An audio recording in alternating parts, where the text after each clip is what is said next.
What if I told you that a teenage girl survived a plane crash and walked out of the Amazon rainforest alive after 11 days alone? Injured? And half blind? You'd probably call it a miracle. But here's the real question, should we? Because behind every so-called miracle is a system that failed. A failure so colossal that it left a 17-year-old girl to fight for her life while rescue teams, government authorities, and aviation oversight all essentially gave up. And if you still think this is just a feel-good survival story, stay with us because the truth is much more uncomfortable. Welcome to Unraveled, where we untangle the stories the world wraps up too neatly. If you value truth over comfort and insight over illusion, subscribe now and be part of a community that dares to look deeper. Now, let's start at the surface, the part the media loves. Christmas Eve, 1971. A Lockheed L-188 Electra, operated by Lanza Airlines, lifts off from Lima, Peru. On board is Juliane Koepcke, a bright, science-minded teenager returning home with her mother after graduation. The flight is sure just 1 hour, but 45 minutes in, it enters a thunderstorm that the airline should have avoided. Within moments, lightning strikes. The plane breaks apart midair, and Juliane is still strapped to her seat, falls over 10,000 feet into the heart of the Amazon rainforest. Miraculously, she survives the fall. That's where most documentaries hit pause and let awe take over. But pause a little longer, and you'll start to ask what we ask here on Unraveled. How did we get here in the first place? Let's rewind. Lanza Airlines had a dismal safety record. Nearly 34% of their Electra fleet had crashed or suffered severe malfunctions. Juliane's father, himself a respected zoologist, had begged his wife and daughter not to get on that plane. It was the last available flight before Christmas. They boarded anyway. Now, ask yourself, why would any airline knowingly operate such a notoriously unreliable aircraft, especially during Peru's rainy season? And what kind of oversight body allows that operation to continue? These questions matter, because Juliane didn't just fall from the sky. She was pushed by a sequence of avoidable decisions. Lanza, desperate to maintain its schedule during the holiday rush, sent that plane directly into a storm. This wasn't a tragic twist of fate, it was an outcome engineered by profit, pressure, and neglect. But the failure doesn't stop with the crash. In the days that followed, Peru launched its largest aerial search operation in history. And yet, despite planes buzzing overhead, Juliane wasn't found. Why? Because the rainforest canopy was too thick. The authorities couldn't even locate the wreckage, let alone a lone survivor. Think about that. In an era when mankind had already landed on the moon, a teenage girl was lying injured beneath trees so dense that an entire rescue system proved useless. So we ask again, is this a story about strength and survival, or one about a massive institutional failure being masked by an inspiring footnote? Juliane was lucky. Yes, but she was also trained, raised by scientist parents deep in the jungle, equipped with survival instincts most adults lack. She knew to follow streams downstream. She knew the sound of a king vulture meant nearby death. She knew how to stay afloat in piranha-infested waters, and how to recognize edible plants. She also knew how to treat a maggot-infested wound with gasoline because she'd seen her father do it on a dog. Her survival wasn't divine intervention. It was empirical knowledge meeting primal willpower. And yet, we continue to romanticize it as though luck alone carried her through. But let's stop right there and think. If Juliane had not been the daughter of two zoologists, if she hadn't grown up in the jungle, if she hadn't known how to read the river, would we still be talking about her story today? Or would her body have become just one more skeleton hidden under green shadows? Like the 91 other souls on board? That's the uncomfortable part. Because while the world marveled at Juliane's survival, we barely whispered about the 14 other passengers who also survived the initial fall but died alone in the jungle, waiting for help that never came. No memorials. No headlines. Just silence. So before we turn Juliane Koepcke into a mythical figure, let's pause and ask, why did she have to be mythical at all? Why was she out there on her own to begin with? Where was the system that promised to keep her safe? To find her if things went wrong?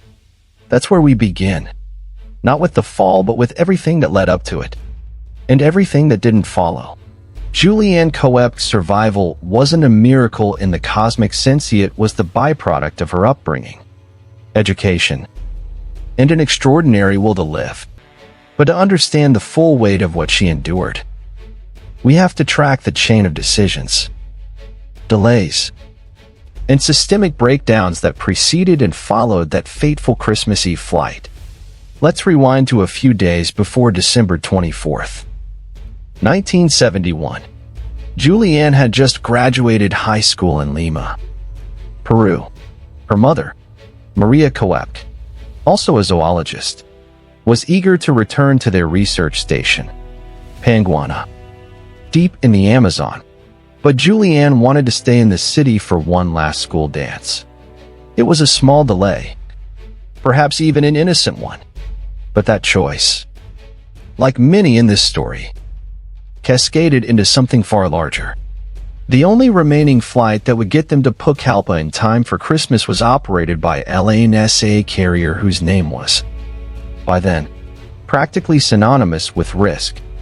Juliane's father, Hans Wilhelm Koepcke, had studied the Lockheed Electra's track record and knew it wasn't good. Out of 170 Electras built, more than 50 had been involved in serious accidents. Lance's own fleet had been whittled down through crashes and retirements until just one airworthy plane remained, the exact one Juliane and her mother would board. This detail matters. When the last working plane in a company's fleet is still flying despite repeated incidents, it's no longer about chancy, it's about neglect. And not just by the airline, but by the oversight institutions that allowed such operations to continue.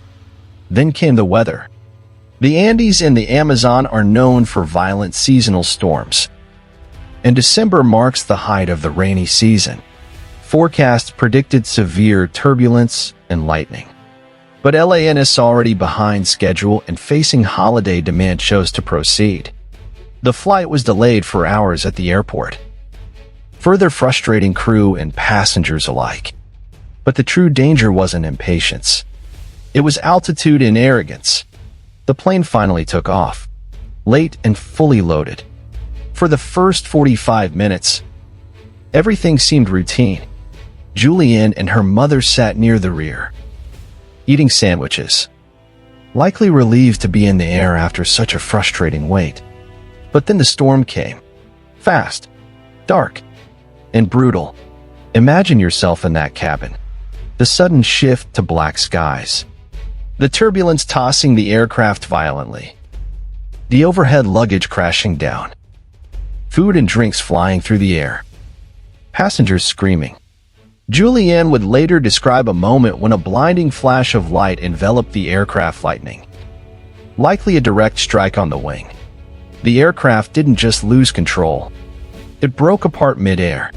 How does a commercial aircraft break apart from a lightning strike? The truth is, most aircraft are designed to withstand such hits. But this was an aging model operated by a struggling company, flying into a storm it should have avoided. The official investigation later confirmed that Lance's decision to fly through known storm conditions without sufficient concern for passenger safety was a direct cause of the crash. At this point, Juliane found herself in free fall, still strapped to her seat.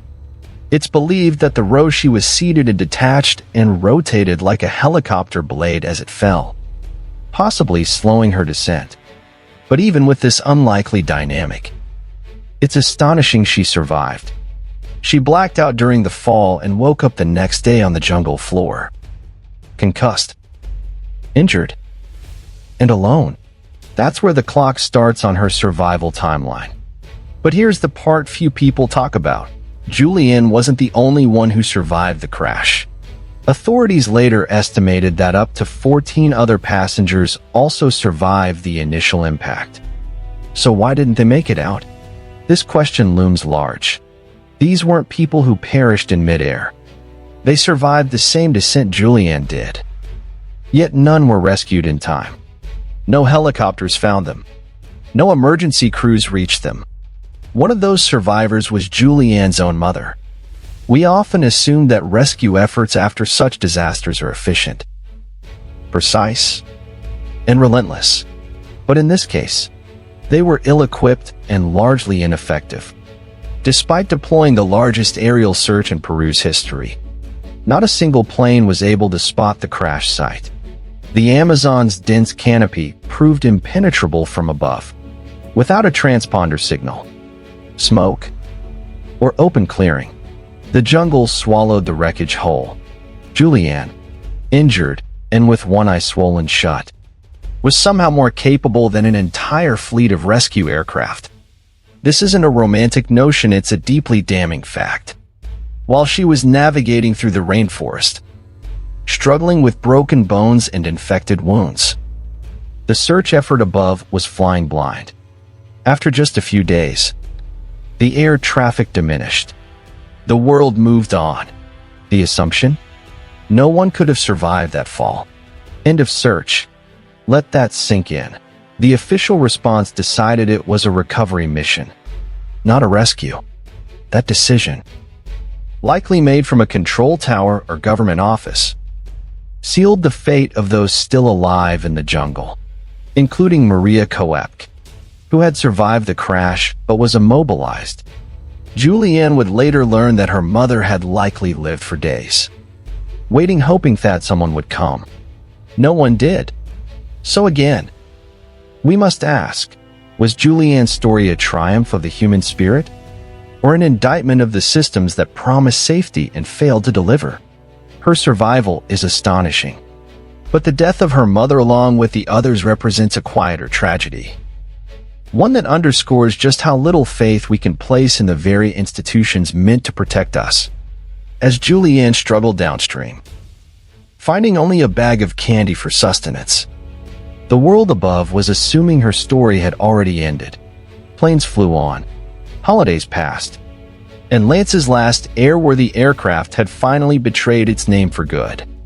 This is what happens when corporate negligence, institutional apathy, and natural danger converge. The wreckage falls. But the real impact is what happens next or doesn't. With a closer look at the people and organizations whose choices shaped this outcome, not just the passengers, but those who stayed on the ground. If you followed us this far, you've likely realized that Juliane Koepcke's survival wasn't the real anomaly, it was the exception that made the system's failure visible. But to fully grasp how deep that failure ran, we have to go beyond the weather report or the aircraft specs. We have to look at the people, the organizations, the invisible decision-makers who each played their part, or worse, refused to. Because disasters don't just happen. They are built, brick by brick, through layers of shortcuts, ignorance, arrogance, and silence. In this story, it wasn't just about a storm. It was about what happens when accountability dissolves under bureaucracy. Let's start with LANSA Airlines, the obvious villain in most versions of this story. It's tempting to paint them as simply reckless, but it's more accurate to call them desperate. By the time Flight 508 took off, LANSA was on financial life support. Their fleet had been decimated by crashes and grounded aircraft. Public trust was gone, and the airline was hemorrhaging both reputation and capital. So when they operated that final Lockheed Electra on Christmas Eve, fully aware of its aging structure, its maintenance record, and the oncoming storm, they weren't making a calculated decision based on passenger safety. They were betting against the odds, hoping one more flight would get them through the season. LANSA had no choice, because LANSA had no future. And in the end, That plane became their last. But Lancet didn't act alone. Where was Peru's Civil Aviation Authority in all of this? Why was a company with such a notorious record allowed to continue operating commercial flights? The investigative report that followed the crash confirmed that regulatory oversight had been severely lacking. The aircraft wasn't grounded. No additional safety checks were mandated despite prior incidents. And weather monitoring protocols? Virtually ignored. What we're looking at here is not just corporate negligence, it's systemic complicity. When an airline continues flying doomed aircraft through dangerous weather, and no one steps in, you have to ask, who benefits from that silence? But the chain doesn't stop there. Think about the search and rescue apparatus. Peru launched its largest ever aerial search effort by the numbers. It sounded heroic, but in practice, it was hobbled by a critical problem. Technology didn't match ambition. Without GPS triangulation, transponders, or infrared capabilities, the planes flying overhead were practically blind. Combine that with the rainforest canopy, and you get the illusion of a rescue mission. Planes were flying. Sure, but they were flying without purpose. And even if we excuse the technological limitations of the 1970s, there's something darker at play. How many assumptions were made too early? How quickly did command centers decide that no one could have survived? Once that assumption sets in, resources shift from rescue to recovery. The urgency evaporates. The timeline closes. That's why Juliane heard fewer and fewer aircraft each day. That's why the voices searching for her mother never arrived. The system didn't fail because it didn't try, it failed because it didn't believe. And let's not forget the human layer within the institutions: the pilots, the dispatchers, the weather controllers. Not one whistleblower emerged to question why that plane was allowed to take off. Not one crew member on the ground leaked to the press that the company was collapsing internally. It's as if everyone thought someone else would speak up. In the end, no one did. Now contrast all this with Juliane herself, a teenager who didn't panic, who remembered that streams lead to rivers and rivers to people. She followed survival logic, not blind faith. She didn't wait for someone to find her. She walked, floated, endured. She made decisions under pressure that trained professionals failed to make at a desk. It's almost absurd when you lay it side by side. On one hand, a government agency with budgets and logistics, unable to locate a downed aircraft. On the other, a 17-year-old with a broken collarbone, a single shoe, and a bag of candy, crawling through the jungle toward the sound of birds she recognized from her childhood. But it also reveals a brutal truth. Sometimes, survival is easier when you're not part of the system, because the system only works if it acknowledges the crisis. And in this case, it decided early on that the crisis was over. Even Juliane's eventual rescue happened by accident. She didn't stumble into a search party or medical team. She floated into a loggers' camp, a civilian structure, not a state intervention. The men who found her were workers, not rescuers. They thought she was a forest spirit. That detail alone tells you how unprepared the state truly was for jungle rescue operations. Now let's pause and think about the invisible costs. What if Juliane hadn't survived? What if no one had? The crash would have gone down in history as just another aviation disaster. The airline would have lost its licensure, but without a first-hand account from the jungle, no one would have known the truth of what happened after the fall. The 14 survivors who died post-crash would have been buried under assumptions. The failure of the search effort would have been cloaked in official jargon. The system would have declared closure, while reality remained unresolved. Juliane's survival wasn't just an individual victory. It was a rupture in the narrative, a human voice shouting through the silence. Her story forced investigators to revisit what they missed, challenged media to look beyond impact headlines, and exposed just how fragile our institutions become when accountability is optional. And this is where the myth of the lone survivor gets dangerous. When we focus only on her resilience, we risk ignoring the chain of events that made that resilience necessary. We risk repeating the pattern, because it's more comforting to praise the survivor than to question the system. But not here. Not in this story. Because in the next chapter, we're going to look at the darker side of that mythology, how even the most heroic narrative can be used to cover up collective failure. And we'll ask the question most are afraid to answer. Did we turn Juliane into a hero to avoid seeing who really should have been held responsible? So far, we've tracked the failure of the airline, the breakdown in institutional response, and the troubling silence of those in positions of responsibility. But what happens after all of that? After the storm has passed, after the wreckage has stopped smoldering, after the news coverage begins to fade, society picks one thread from the chaos, one face from the tragedy, and turns it into a story we can live with. That's exactly what happened to Juliane Koepcke. Her survival, remarkable by every measure, was immediately elevated to legend. Headlines around the world celebrated her as the girl who fell from the sky, the miracle in the jungle, the Amazon's daughter. Books, films, interviews all centered on the astonishing fact that she lived. And while none of that was false, it also wasn't the whole truth.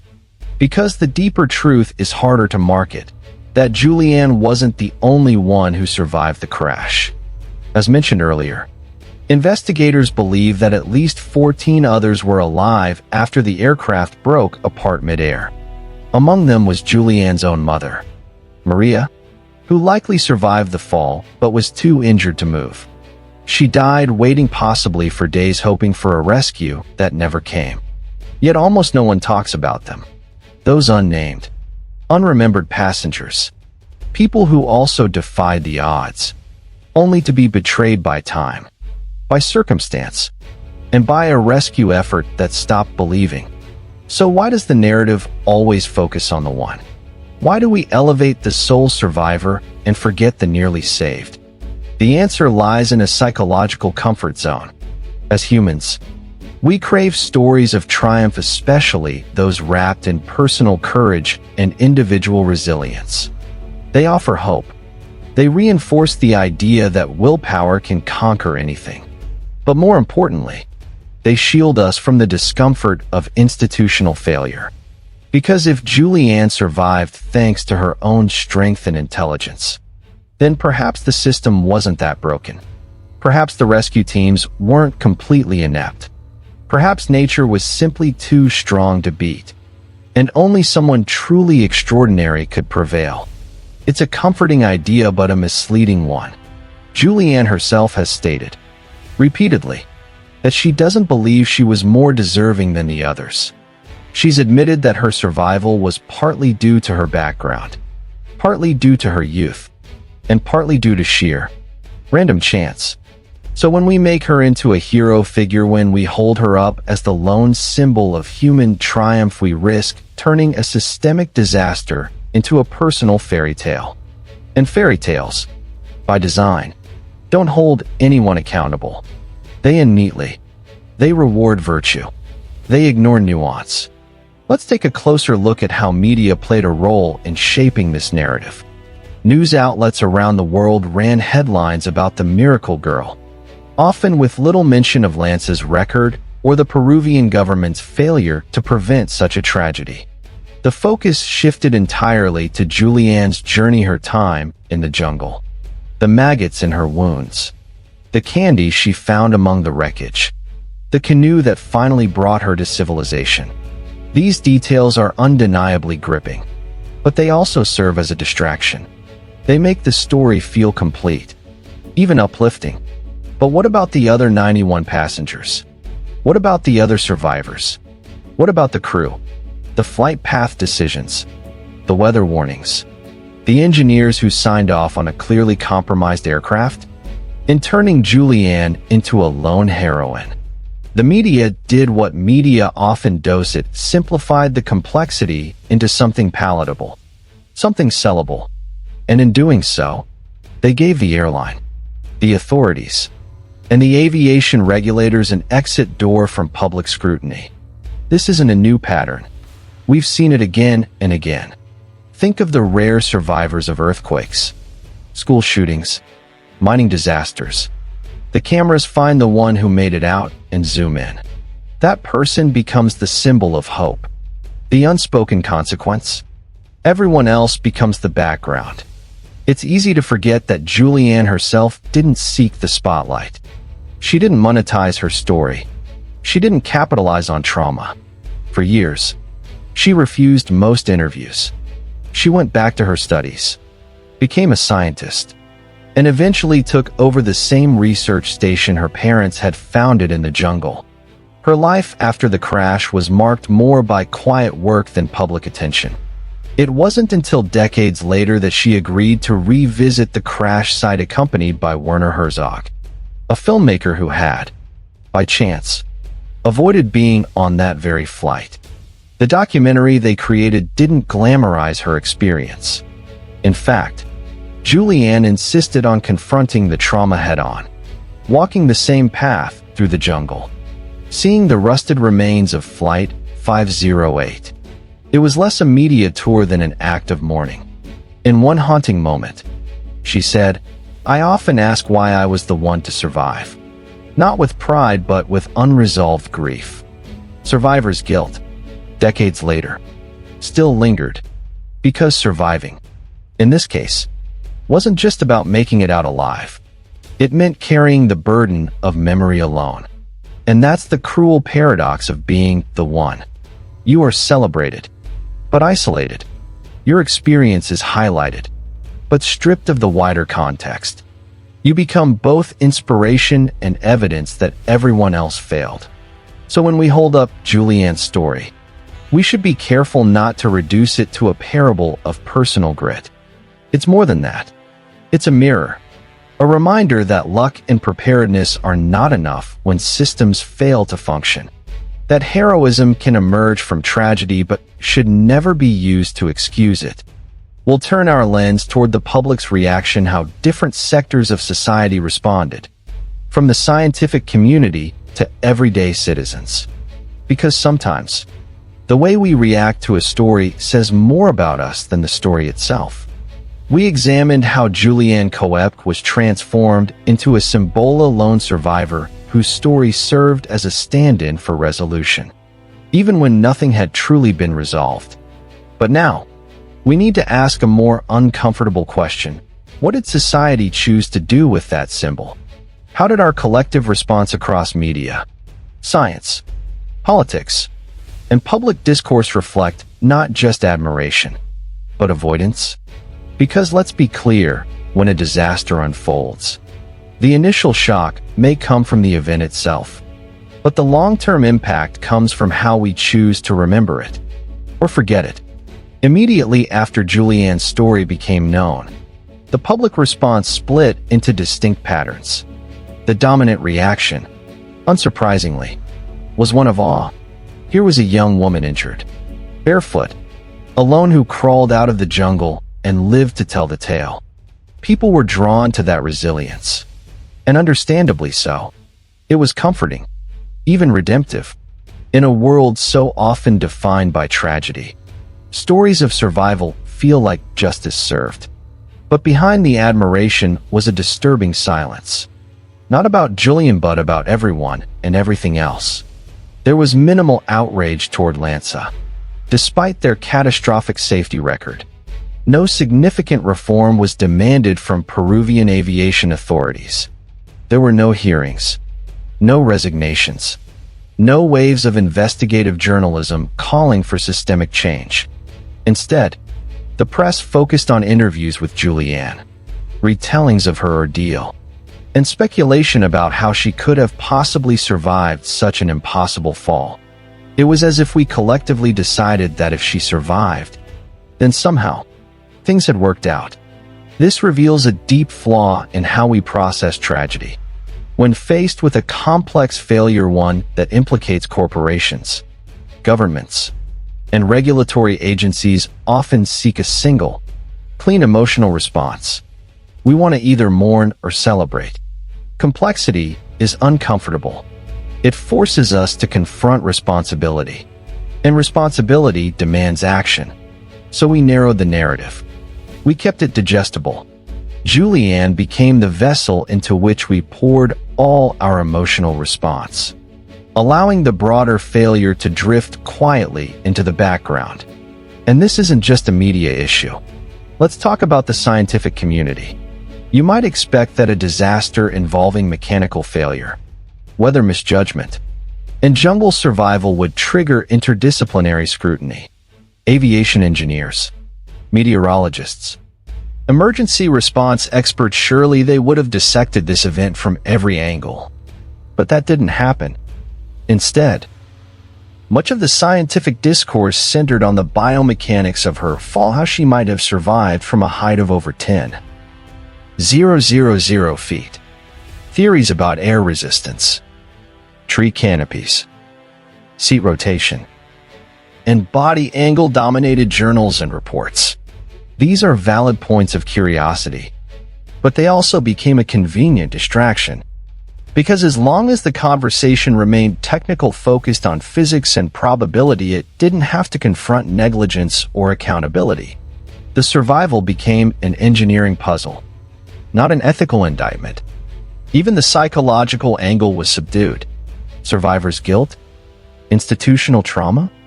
The emotional toll of being the only one found among the dead? These topics rarely made it past the surface. Juliane herself gave few interviews, and when she did, she emphasized her parents' teachings, her familiarity with the jungle, and her will to live. But beneath those statements was a quieter truth. She had been failed by every structure meant to protect her, and that truth went largely unexplored. Now let's shift to the political layer. The Peruvian government revoked Lance's license 2 weeks after the crash. That was the extent of their intervention. No broader audits of aviation safety, no public apology, no long-term reforms to prevent similar tragedies. 2 weeks, one action, and then silence. This is the kind of performative accountability that's become all too common. A single visible gesture. Time for optics, followed by institutional amnesia. The public sees a reaction and assumes a solution. But real solutions require systemic overhauls, not symbolic scapegoating. And the most telling part? Juliane herself returned to the jungle to help identify bodies and map the crash site. Think about that. Not the government, not a special team of experts. A 17-year-old survivor still grieving, still healing, stepping in to do the job that institutions wouldn't or couldn't complete. That act, while undeniably courageous, also represents one of the most tragic commentaries on the event, that the burden of closure fell not on the state, but on a child. This brings us to the cultural response. Juliane's story was adapted into books, documentaries, and even fictionalized dramas. Most followed a familiar arc: tragedy, isolation, struggle, survival, triumph. What they left out or sanitized was the institutional negligence, the cost of delayed response, the stories of those who didn't make it out because no one ever came for them. Even Werner Herzog's documentary, Wings of Hope, while beautifully crafted, leaned into personal journey more than structural critique. Juliane retraced her steps through the jungle. She found remnants of the wreckage. She spoke softly about her memories. But the deeper questions, the why questions, remained in the shadows. And perhaps that's what we wanted. A contained story. A miracle we could explain. A tragedy we could wrap up. But this desire comes at a cost. When we let stories of survival stand in for systemic accountability, we not only erase the dead, we permit future failures. Because make no mistake, Juliane's survival was not the result of a functioning safety net. It was the result of everything else breaking, and one individual being uniquely equipped to crawl through the ruins. We'll explore what that legacy really means, not just for Juliane, but for how we, as a society, Define rescue, heroism, and failure. Because sometimes, what we call a miracle is actually a warning we didn't want to hear. Juliane Koepcke's survival, as extraordinary as it was, became a soothing story for a public uncomfortable with systemic failure. It gave people permission to feel closure, to move on without demanding accountability, and to celebrate human resilience without addressing institutional collapse. But what happens when we revisit that story decades later and look not at the miracle but at everything it concealed? Because make no mistake, stories like Juliane's aren't rare because survival is raretheory rare because so few survive long enough to tell them. Her survival wasn't just a testament to courage. It was a statistical outlier. It was the product of a specific upbringing, unique knowledge, improbable luck, and an unthinkable amount of pain. And yet, we chose to turn that outlier into a blueprint for hope. That's not inspiration. That's deflection. Let's start with what legacy should mean. After such a harrowing event, we might expect a shift in emergency aviation policy, improved search and rescue protocols in jungle environments, or reforms in airline certification. And yet, if we ask ourselves honestly what changed? In Peru, LANSA was shut down. Their license was revoked. But that act, while necessary, was the bare minimum. It was reactive, not transformative. There was no sweeping reform, no public reckoning. The government didn't launch an overhaul of aviation safety, nor did it develop a jungle-specific rescue task force. The event faded from policy memory just as quickly as it entered public fascination. Even globally, aviation standards were slow to adapt. Jungle terrain remained virtually unsearchable with the technology of the time. Crash transponders were still in early development. Satellite tracking for commercial flights wouldn't be implemented until decades later. In that void, passengers continued to rely on hope and luck, not preparation and system readiness. Now think about the symbolic side of this legacy. Juliane herself went on to live a life rooted in science. She became a zoologist, like her parents, and returned to Penguin 8th Research Station in the Amazon where she'd once grown up. In many ways, she tried to close the circle, but even her choice of career speaks volumes. She returned to the jungle not because it was easy, but because it was honest. Nature doesn't lie. It doesn't make excuses. It doesn't write press releases. The systems that failed her were man-made. The forest, at least, was consistent. That raises a deeper point for all our technological achievements in social institutions. Our failure to act ethically proactively. Transparently is what makes disasters like Flight 508 possible. Nature is dangerous. Yes, but human systems that pretend to be prepared, while cutting corners and shifting blame, are even more so. And this is where the story begins to haunt. Juliane has publicly expressed a recurring question. Why me? She doesn't ask it with pride. She asks it with grief. Why did she survive when others didn't? Why was her mother alive after the crash left to die? Why did a child have to carry the emotional wreckage of institutional abandonment? Those questions don't have satisfying answers, but they do have implications. They suggest that survival stories shouldn't be endpoints. They should be starting points, catalysts for change. Instead, we turn them into emotional bandages applied quickly and forgotten faster. Let's also talk about how we frame terms like rescue. In Juliane's case, there was no timely rescue, no coordinated extraction. She wasn't pulled from wreckage by a brave responder or found by a search team. She rescued herself. She floated. She walked. She bled. She hallucinated. She poured gasoline into a wound and yanked out maggots. That is not rescue. That is endurance in the vacuum where rescue should have been. So when governments or agencies claim credit for eventual success in such cases, they're distorting reality. The system failed. It failed repeatedly, predictably, and quietly. The only reason we talk about this story at all is because a teenage girl was more capable than the systems designed to save her. And what about the public? Where was the outrage? Where were the protests? The inquiries? The demand for transparency? They were swallowed by awe, turned into fascination. Once we had our miracle, we stopped asking for justice. And that's the most dangerous outcome of all. Because the lesson here isn't just that Juliane survived. It's that we didn't learn why others didn't. We never examined what systems allowed some to die slowly while the world assumed they were already gone. We never asked how many warnings were missed, how many safeguards were broken, how many people were left behind with no one coming. In the years since, the world has seen more crashes, more failures, and too often, we respond the same way, with hashtags, headlines, and a rapid search for the one story of survival we can cling to.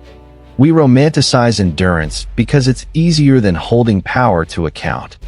But endurance isn't justice, and miracles don't fix broken systems. They just obscure them. Juliane Koepcke never claimed to be a hero. She never asked to be a symbol. She survived because she had no other choice. The real question is, why did she have to? And why did we let her walk alone out of a disaster we created? If we want to honor her story, truly honor it, to have to stop using it to shield ourselves from blame. We have to turn these narratives into scrutiny, into policy, into memory that doesn't fade when the next miracle arrives. Because every time we marvel at survival without examining the system behind the fall, we ensure that someone else will have to crawl out alone next time. And they may not be so lucky. In the end, we're left with a question that echoes louder than any headline. Was Juliane Koepcke's survival a miracle of nature, an indictment of everything we refuse to fix? We've walked through the storm, the silence, the systemic neglect. We've seen how a 17-year-old girl outpaced entire institutions. Not because she wanted to be a hero, but because no one else was coming. Her story didn't need embellishment, it was already astonishing. But the way we framed it, repeated it, consumed it, maybe that says more about us than it does about her. It's tempting to find comfort in stories of survival. To say, look, someone made it. The world isn't so broken after all. But maybe the real courage lies not in surviving alone, but in asking why anyone ever had to. So here's the thought we'll leave you with. What stories are we still telling ourselves today to avoid facing the uncomfortable truths beneath them? And when the next miracle comes, will we finally stop applauding long enough to ask what failed again? Thank you for staying with us until the end. Subscribe to Unraveled so you never miss a single truth hiding in plain sight.